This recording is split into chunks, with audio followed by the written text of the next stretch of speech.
For the past century, humanity has endured numerous outbreaks, and if uncontrolled, it could lead to what we call a pandemic. The word pandemic originates from the Greek word pan, meaning all, and demos, meaning the people. The word is commonly taken to refer to a widespread epidemic of contagious disease throughout a whole country or one or more continents at the same time. In the year 165 to 180, we had the Anthrax plague killing over 5 million people. In the year 541 to 542, the plague of Justinian killing over 30 to 50 million. In 1347, the bubonic plague killing over 200 million. There have been more significant outbreaks recorded in history, such as Spanish flu, Hong Kong flu, SARS, Ebola, Zika, and currently coronavirus. Each pandemic has affected and harmed human life, which also caused huge negative impacts on economic development and even national security. According to scientists, the next pandemic outbreak is only a flight away. The current trends in urbanization and globalization have led to a more crowded and interconnected world, which have brought into focus the need for a strategic approach in the risk and cost of faster spread of virus. The DOH has advised to practice social distancing and, in some places, a total lockdown of the area.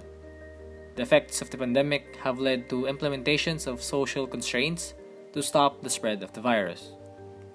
The recent case of COVID-19 has caused people to evaluate their daily lives, and this might actually mean that we need to design for a world that will never be the same. Studies shown by SGC Foundation that if still unprepared, there's a 5% chance that humans will be wiped out by a global pandemic. Codes and standards are living documents, born of the efforts of men and women to make our environment safer. The best codes and standards, such as those produced by NFPA, never age, as they are continually updated with new information that allows them to adapt to an ever-changing world.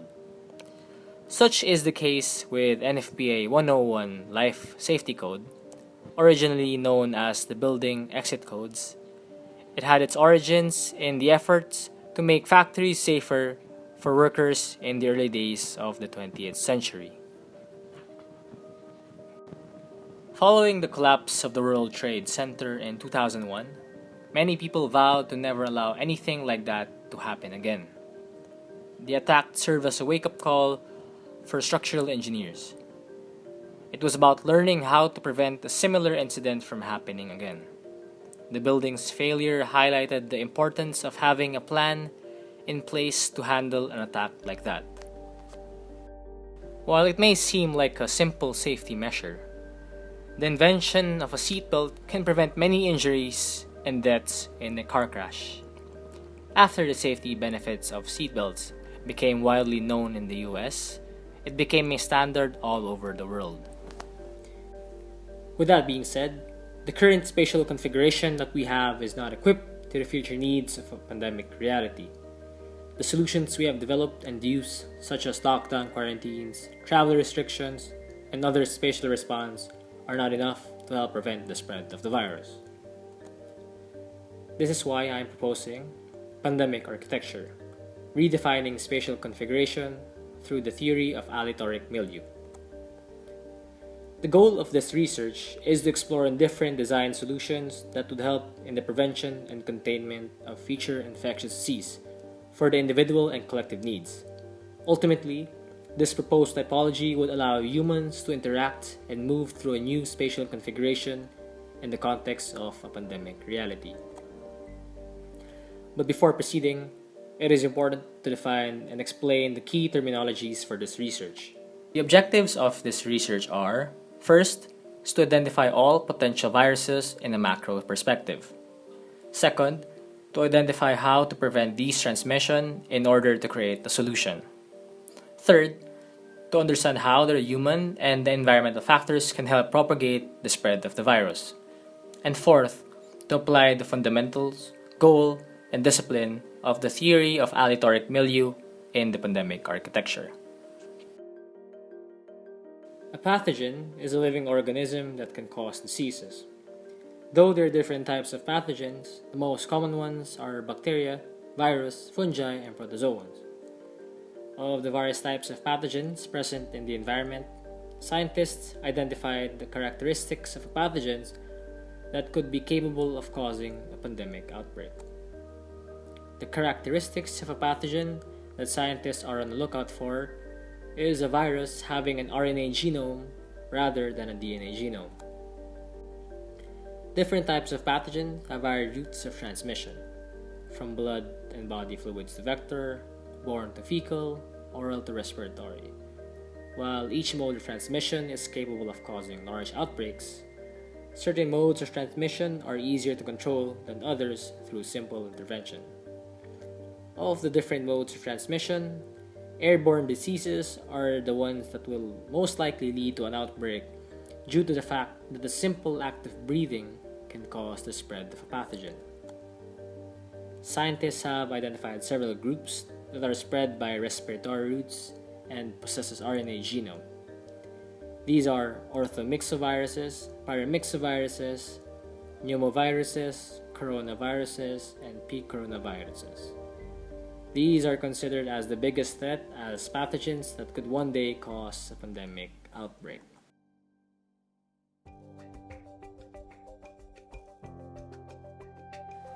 As for the treatment and the prevention of these respiratory viruses, most of them, especially the emerging ones, are not readily available. For the treatment, isolation and supportive care to the patient are done and is solely reliant on the patient's immune system. Since treatment is still unknown, we tend to focus more on the prevention. It is known that the transmission of a pathogen is one of the most crucial factors of which a pandemic could happen. And in order to stop the transmission, it is important to first understand how respiratory viruses are transmitted.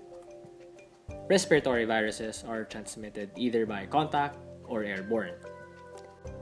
Contact viruses are transmitted by a direct bodily contact from an infected person. It can also be spread by indirect contact through an infected person's environment or personal items. Airborne viruses can be discharged as large particles that could travel less than 3 to 5 feet from an infected person. Small particles having less than 10 microns in diameter can remain suspended in the air, which can be inhaled by a person within the area. However, these are not the only things that should be considered in reducing the risk of being infected. Other factors to be considered are the human and environmental factors. The duration of the exposure and the distance from a susceptible individual adds to the risk of being infected. Therefore, the lesser the amount of time you are and the farther you are from a person, the lower the risk of infection. It is accepted that the minimum person-to-person distance of 2 meters is accepted only under favorable environmental conditions. But more extensive distance ranges up to 10 meters must be applied in certain conditions, which will be explained in the next few slides. The other factor considered is the environmental factor, such as humidity, temperature, and ventilation. Transmission was lowest at the high temperature of 30 degrees Celsius and the high humidity at 80%. These factors affect the respiratory droplet size as water content evaporates. According to Menzies, a higher ventilation rate above 2 ACH also decreases the transmission. We can classify the environment into 4 categories. We have private spaces, semi-private, public, and semi-public, each of which can be further simplified into indoor and outdoor spaces. After knowing all the important facts about the nature of a virus, it is now time to discuss the components of the Aleatoric Milieu, Proxemics, and navigation design. Proxemics is a study which concerns man's perceived world in association with his experience of space.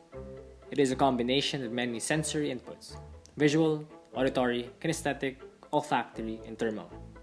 However, each sense is molded and patterned by culture. Understanding culture and studying proxemics shows that interpreting others' behavior can misinterpret certain actions in different social interactions. His study was able to define the space required in order for people to feel comfortable in social interactions. Here is Edward T. Hall's Proxemics visualized into diagrams. Human dimensions have always been the graphic standards in architectural design, which allow designers to make space as an extension of one's body. Knowing the external factors of the transmission cycle of an airborne virus, it can be said that the built environment for which interaction takes place can contribute in determining the appropriate behavior in different settings in a pandemic reality. Given all the data gathered, it can be concluded that the farther the required minimum value of infection control for the human and environmental factor, the higher the risk of infection. Given that it is completely impossible to eliminate the probability of infection, it is much more achievable to attain the lowest possible risk values for these factors. With this, it is now possible to define the pandemic proxemics as the study of the dynamics of human behavior under environmental conditions where a virus could spread. This template determines the appropriate distance in reducing the risk of being infected in the different environmental conditions. Giving a more realistic setting, in the Philippines, the environmental conditions under the yellow and the orange bracket will be used in the application on the proposed pandemic architecture. To better visualize the findings for the pandemic proxemics, it is best to represent it using diagrams.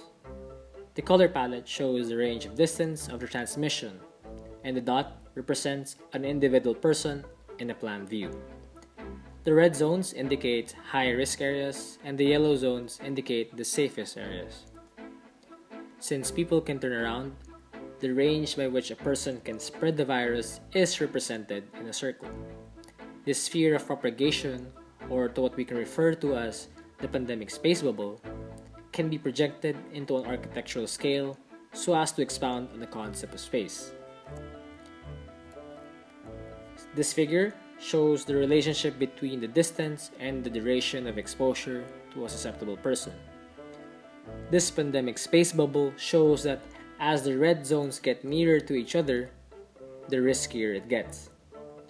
In relation to Hall's experiment, people can become aware when these invisible lines have crossed each other.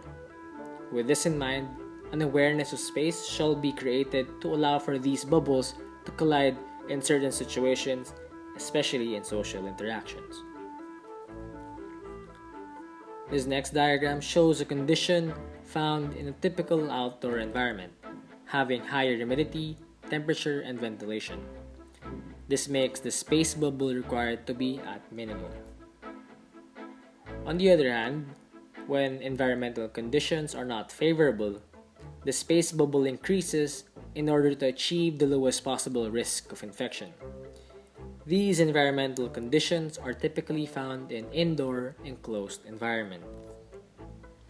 For both conditions, the range increases as the virus could spread in air more rapidly depending on the amount of time you are in an area. The range of the space bubble will now dictate measurements for the standard of graphic design. In order to accommodate the greatest number of people in a social setting, and at the same time achieve the lowest possible risk, the environment and its factors should be favorable. But for some spaces that the required environmental conditions are not met, the proxemics must adjust in order to lower the risk. Therefore, indoor spaces are seen to be the most problematic as they show a higher risk of infection and shows a less efficient and practical way of designing due to its environmental conditions. In addition, indoor spaces encompasses private spaces, semi-private spaces, and semi-public spaces. It is in the application of the pandemic proxemics in these typologies that allows the creation of a more practical and efficient design that would balance infection control and social interaction. Now that the pandemic space bubble has been identified, the next step is to allow these scales to navigate and interact in a way that would lessen the collision of these space bubble. Using the theory of navigation design, it will be possible to narrate a space, seeing that people would naturally be directed through a visceral wayfinding, improving comfort and accessibility of the place. The navigation design consists of narthex, path, and node, which can be integrated in a given space in order to describe the narration of the building. This will be a guide in arranging certain programs to promote a purposeful navigation around the space. The narthex is the starting point or the entrance space that creates the first impression. The node is the intriguing physical location of the activity or object, which serves as the purpose. The path is the link from the narthex and the node, which serves as the transition of these points. In Alexander's gradation and hierarchy of space, the gradual transition and scale will help individuals to orient themselves in paths, as seen in this diagram. The sequence of realms will then naturally direct people to go to by creating the path. The combination of these two concepts is an architectural theory called the Aleatoric Milieu. This theory will provide a tool for spatial design that incorporates user-friendly spaces that we can use as a solution to the proposed problem. For the party, here is the visualization of the pandemic proxemics under indoor and outdoor environments. For some cases, such as enclosed indoor spaces, the space bubble increases in order to lower the risk of infection. Here are different scenes of social interactions showing the collisions of the space bubble. In scenario 1 and 2, we can see the comparison of how the arrangement of the different room layouts will be adjusted. In scenario 3, we can see how the pandemic space bubble will change how people interact. The change of the pandemic proxemics will now dictate the space and the volume of the structure in order to accommodate the given activity. Designing a more breathable space is one of the design solutions in order to achieve the goal. With this, enclosed indoor spaces will now shift towards designing a more open architecture. For the form and development of the structures, the division of the building blocks will create an opportunity for circulation and ventilation to happen. The stacking of the building blocks will create levels and varying openings and space for an outdoor feel.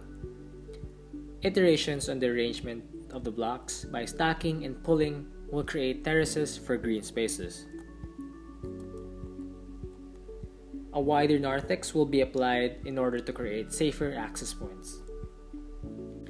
Since nodes are the identified elements that would direct or motivate the person towards it, strategically designing and locating each node would limit the collisions of these space bubbles, as these make people not linger in given spaces. This concept could scale up depending on the function required. The path, on the other hand, can be regulated into a one-way system in order to further regulate the flow. The application of intimacy gradient will be demonstrated by laying out large buildings and the collection of small buildings as dictated by the pandemic space bubble, so that it creates a sequence of realms which can help create the path. A research done by Javier Salas identified that a restaurant, school, and an office are the common settings of which a respiratory virus, specifically COVID-19, can spread. Here is the application of the Aleatoric Milieu on a restaurant setting. Identifying the nodes in this area, for instance, will help in designing a restaurant that will provide a safe environment for the people. Opening up more window spaces for the circulation of air would help in achieving the required conditions. The nodes of which customers would refer into are the dining, bar, and restroom. Strategically placing them in a way that would allow them to circulate in a one-path direction will help reduce the collisions of the bubble. Using this system of circulation, we can create more variations depending on the needs of the typology. Here are more iterations of the process in a macro setting, more often found in a school or an office setting. Here is the stacking and the pulling of the building and arranging it into the suggested circulation path. A basic system of circulation done by the Brooklyn design firm as a set of guidelines used in museums can be applied when having two narthex. Using Aleatoric Milieu, the programs on each level will then be arranged in a way that would create and define the path. For a longer floor template with 2 access points, the flow can be divided into 2 zones of circulation. In bigger floor templates, an enfilade sequence with 3 zones can be applied in order to further regulate the flow. However, for other types of typologies, there is also a need to take into account the amount of time a person would be exposed in each node, especially in environments that are not favorable, which are enclosed areas. So, in a classroom setting or an office setting, working hours and break hours must be considered, as these significantly increase the space bubble required depending on the activity. These elements can be used to influence and motivate a person to move from one location to another in coherence to the activity or program of the space. It will connect individuals with the same point of direction or node within the scale they feel most safe or having less risk. Incorporating permeable architecture can help achieve the specific conditions of the pandemic Proxemics template by adding a more breathable building envelope. The design of the structure will help airflow through by cross ventilation and stack effect ventilation design. Now that the foundations have been laid out, the research will now proceed on applying the different variations of the aleatoric milieu into a school typology. A typology that can address a classroom, restaurant, and an office space.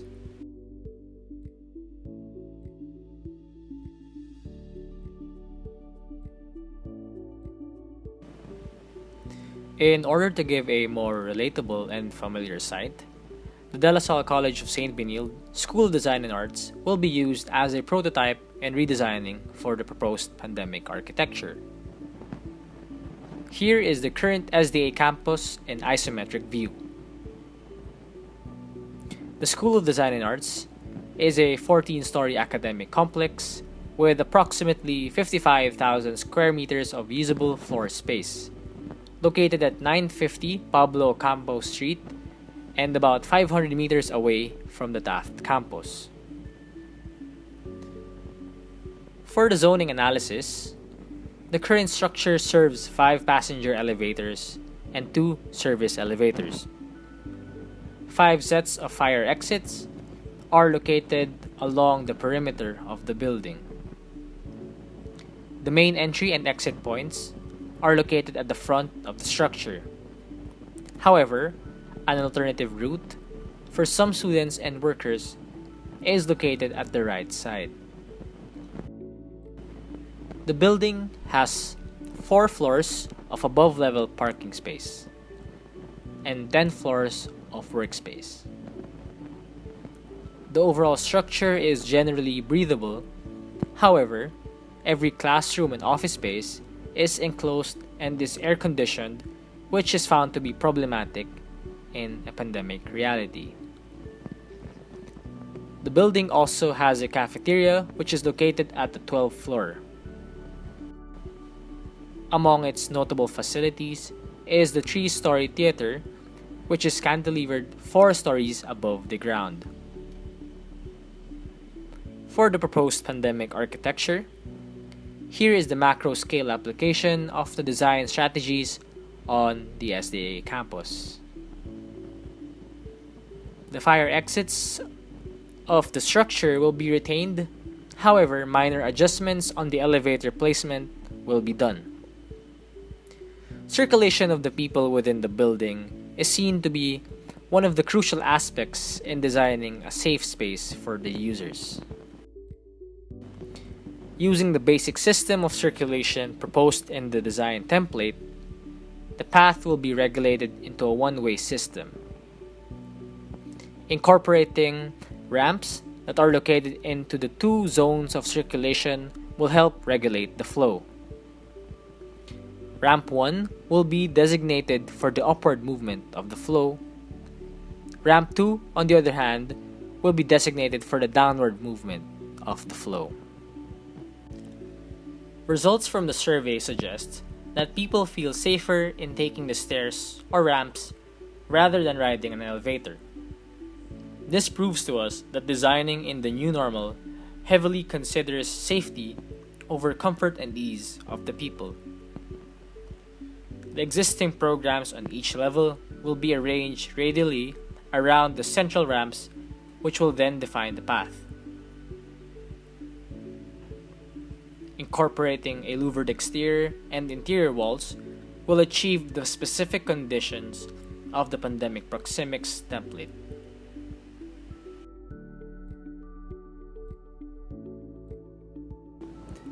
In order to have a better look at the design translation for the mentioned typologies, here is a macro-scale application on the lobby shown in a floor plan view. For the circulation, the users will be welcomed by a wider narthex entrances, now relocated near to the stair entrance path. The same system of circulation will be used. With this, the exit points will now be moved away from the entrance in order to control these access areas. In line with this, a new exit path going down the ramp is provided to ensure the avoidance of collision. The parking and the Museum of Contemporary Art and Design area would be retained, leaving this area for the main circulation of the students and workers. The existing nodes or programs such as the elevator, comfort rooms, security office, security barrack, and mechanical room will be retained. However, it will now be arranged around the main path. Upon entry and exit points of the space are hand sanitizing stations to prevent the transmission of the disease. Here is a detailed floor plan of the lobby showing the relationship between Proxemics and furniture arrangement. To better visualize the plan, here is a 3D model of the lobby. Given that the lobby is the most common area, or the receiving area, it is important to design a well-ventilated space in order to accommodate the greatest number of people in a social setting, and at the same time, achieve the lowest possible risk. The lobby will have an 8-meter high ceiling in order to help decongest the space and ease the airflow. For the mezzanine, a receiving area designed for a green space will be the first to welcome you upon entering the ramp. A garden in the middle of the lobby is added in order to act as a path barrier to further regulate the flow. As mentioned, the structure will feature a spiral ramp making 2 turns per floor at an approximate grade of 6.36%. The entry point of the ramp will be located upon entry from an open mezzanine. Here is the computational fluid dynamics or CFD analysis of the given space. In this diagram, we can see how the incorporation of the design translation helped the overall ventilation of the space. The variable descriptions on the red to orange arrows indicate 0 to calm wind speed. Yellow to light green indicates light air. Green to light blue arrows shows a light breeze, and light blue to dark blue arrows indicates a gentle breeze in the area. The general wind flow of the area is observed to have the sufficient amount of airflow to meet the requirements. For the classrooms and office spaces, here is the application of the design translation on the 9th floor in a plan view.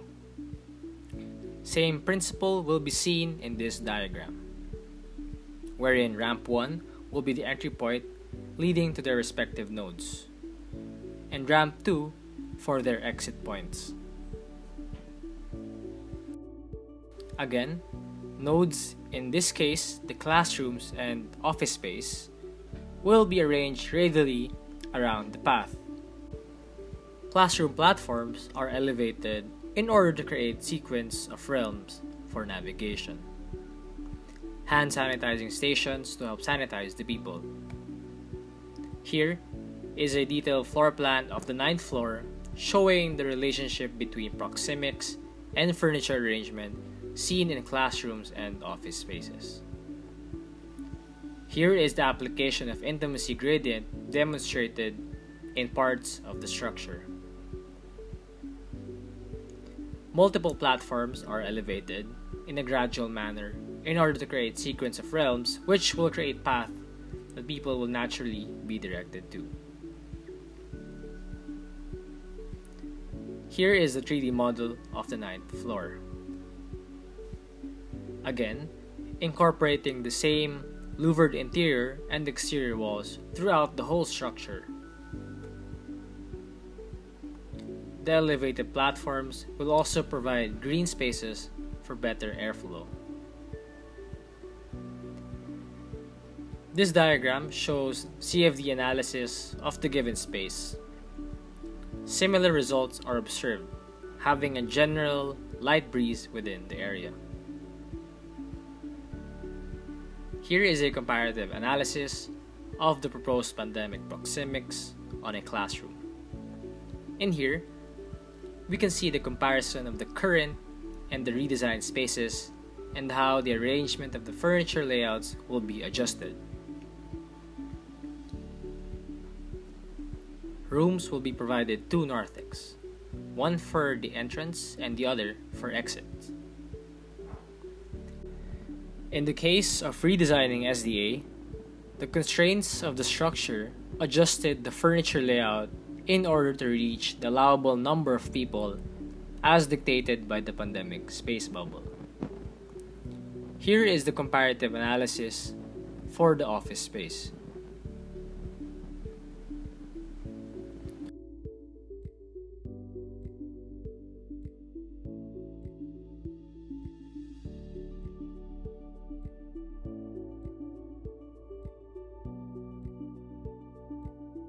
For the cafeteria, here is the application of the design translation on the 12th floor on a plan view. Same principles of design will be used for this and the rest of the floors of the structure. However, only the programs in each floor would differ. The floor includes the cafeteria stalls, tables, chairs, the loop, some office space, green spaces, and the amphitheater, which are strategically arranged around the path.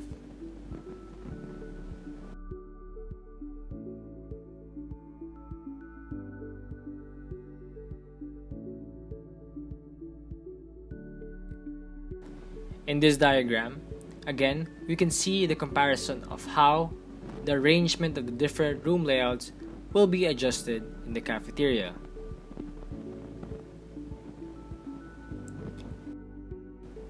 Here is the 3D model of the 12th floor.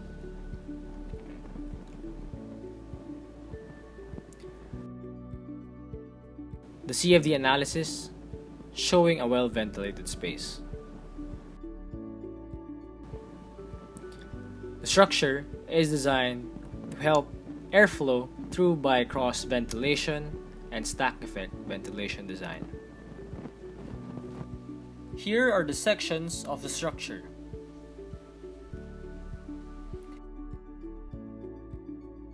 The detailed base section of the structure. Now we have the elevations.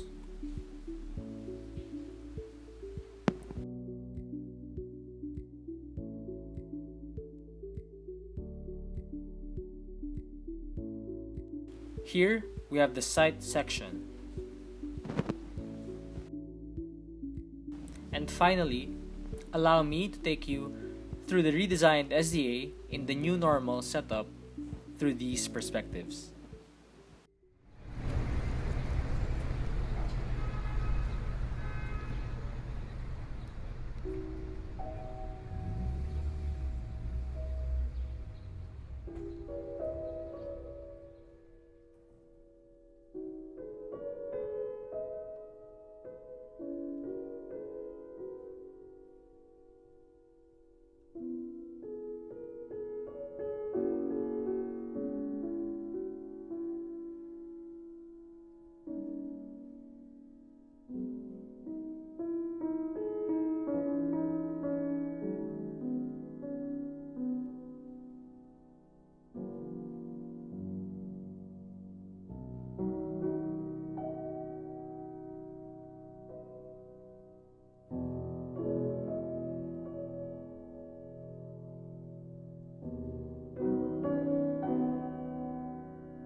For newly emerging viruses, like in the case of COVID-19, Pfizer's study showed that its vaccine, made in partnership with the German company BioNTech, has 95% efficiency.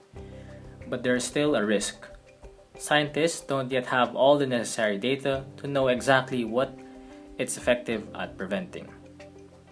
One of the founders of BioNTech recently said that he expected that vaccines would reduce transmission between people, but perhaps not completely. He mentioned, "I'm very confident that transmission between people will be reduced by such a highly effective vaccine, but not 90%, but maybe 50%. Lisa Lee also mentioned that if we vaccinate people and they don't think they're going to get sick, and not aware they're sick, they could still pass it on to vulnerable people. The scope and limitation of this research lies within the context of a possible future pandemic outbreak, which accounts for pathogens with historical precedence and agent. This is taking into consideration the full range of interventions and technologies currently known. This research will be limited on the design solutions for the prevention of the identified types of virus known to be capable of causing an outbreak, or respiratory viruses. The study will focus on redesigning the identified typology, more particularly that of indoor spaces. However, private spaces, such as residential structures, would not be tackled because application on the design solutions proposed are assumed for susceptible individuals and therefore will not be applicable for household members. The study will be limited only to the spatial aspect of architecture. The template formulated for the Proxemics will only be a guide so as to prevent the transmission of a possible airborne virus, and does not aim to completely eliminate it. Thus, the values presented are measures in an attempt to better visualize and quantify the risk of infection.